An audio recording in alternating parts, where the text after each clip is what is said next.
कुछ आवाज़ें इंसानों की नहीं होती, लेकिन वे हमेशा किसी अपने की तरह सुनाई देती हैं। ये बात आर्यन ने पहले भी कई बार सुनी थी, लेकिन उसने कभी विश्वास नहीं किया। आर्यन, कबीर, समीर और रोहन चारों बचपन के दोस्त थे। स्कूल से लेकर कॉलेज तक हर मुश्किल में उन्होंने एक दूसरे का साथ निभाया था। इस बार उन्होंने तय किया कि शहर की भागदौड़ से दूर एक आखिरी यादगार ट्रिप करेंगे। जगह चुनी गई, एक घना पहाड़ी जंगल जहां बीचों बीच एक पुरानी झील थी। गांव के लोगों ने उस जगह का नाम सुनते ही चेहरे बदल लिए।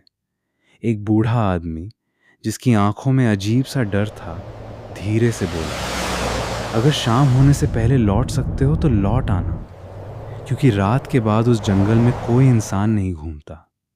कबीर हंस पड़ा, दादाजी, आजकल भूतों से ज्यादा डर तो बिजली के बिल से लगता है। बूढ़े ने उसकी हंसी का जवाब नहीं दिया। उसने बस इतना कहा, अगर कोई तुम्हें तुम्हारे नाम से पुकारे तो पीछे मत मुड़ना, चाहे वो आवाज तुम्हारी माँ की हो, तुम्हारे दोस्त की हो या तुम्हारी अपनी ही क्यों न लगे। चारों ने इसे मजाक समझा और अपनी जीप लेकर जंगल की ओर निकल पड़े। दोपहर तक वे जंगल पहुंच चुके थे। वहां की खूबसूरती देखते ही बनती थी। ऊंचे देवदार के पेड़, ठंडी हवा, पहाड़ों से गिरता झरना और बीच में शांत झील। उन्होंने खाना बनाया, गाने गाए, क्रिकेट खेला और ढेर सारी तस्वीरें खींची। लेकिन धीरे धीरे आर्यन को कुछ अजीब महसूस होने लगा। जंगल में पक्षियों की आवाज़ अचानक बंद हो गई। हवा भी जैसे थम गई। पेड़ों की पत्तियां तक नहीं हिल रही थीं। ऐसा लग रहा था मानो पूरा जंगल किसी चीज़ का इंतज़ार कर रहा हो। समीर ने मोबाइल निकाला।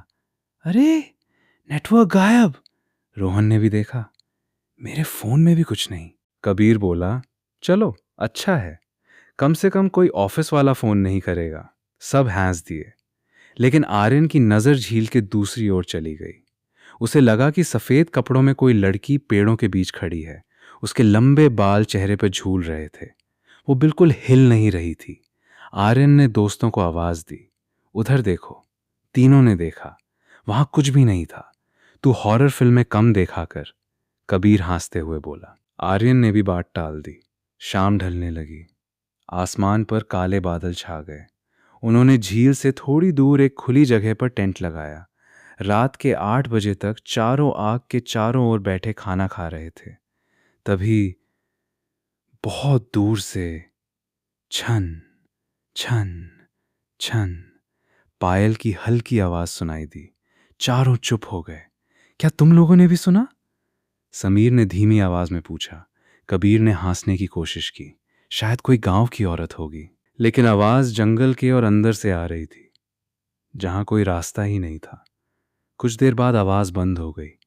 चारों ने राहत की सांस ली। रात गहराती गई।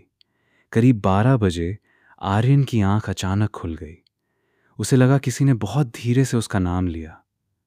आर्यन। उसने टेंट से बाहर झांका, कोई नहीं। फिर वही आवाज, आर्यन। इस बार आवाज बिल्कुल उसके पीछे से आई। उसका दिल तेजी से धड़कने लगा। उसे बूढ़े आदमी की बात याद आई, पीछे मत मुड़ना। आर्यन ने खुद को रोक लिया। उसी समय कबीर भी बाहर निकला। तू भी जाग गया? आर्यन ने सिर हिलाया। तुझे भी किसी ने बुलाया? कबीर का चेहरा पीला पड़ गया। हाँ, मुझे लगा समीर बुला रहा है। दोनों ने समीर और रोहन को जगाया।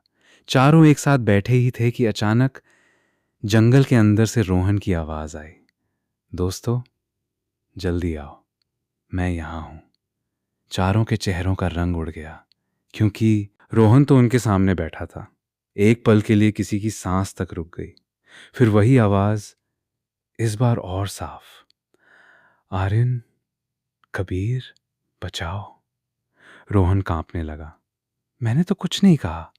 आवाज लगातार पास आती जा रही थी। ऐसा लग रहा था कि कोई बिल्कुल अंधेरे में खड़ा उन्हें देख रहा है। अचानक टेंट के पीछे किसी के तेज कदमों की आवाज आई। धड़ धड़ धड़। समीर ने कांपते हाथों से टॉर्च जलाई और पीछे रोशनी डाली। वहां कुछ भी नहीं था, लेकिन जमीन पर छोटे छोटे गीले पैरों के निशान बने हुए थे, जो सीधे टेंट तक आए थे और फिर अचानक गायब हो गए। चारों के शरीर में सिहरन दौड़ गई। आर्यन ने धीमे से कहा, हमें अभी इसी वक्त यहां से निकलना चाहिए। उन्होंने सामान समेटा और जीप की तरफ भागे, लेकिन जीप का इंजन स्टार्ट ही नहीं हुआ।